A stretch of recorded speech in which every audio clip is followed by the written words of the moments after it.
मानव समाचार, मानवता के हक में। देख रहे हैं मानव समाचार, सबसे तेज सबसे पहले।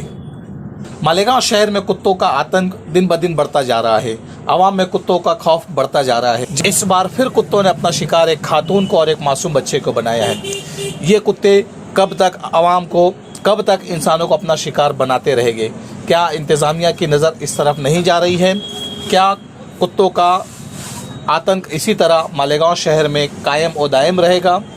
कब इंतज़ामिया अपनी नींद से जागेगी और कुत्तों को अपने ठिकाने लगाएगी? कहाँ पर हुए आप? गोल्डन नगर में। वार्ड नंबर 14 गोल्डन नगर इलाके में कुत्तों ने इस खातून को और एक मासूम बच्चे को अपना शिकार बनाया है। तो आप ये देख बच्चे को जो सकते काटे हैं। वो वही थे क्या आप? उसके पीछे आए।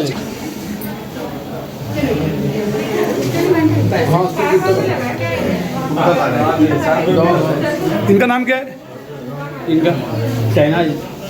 कहाँ रहते हैं? गोल्डन नगर में। गोल्डन नगर में। वार्ड नंबर कितने? 14। वार्ड नंबर 14 है ना। देखते रहिए मानव समाचार, सबसे तेज सबसे पहले।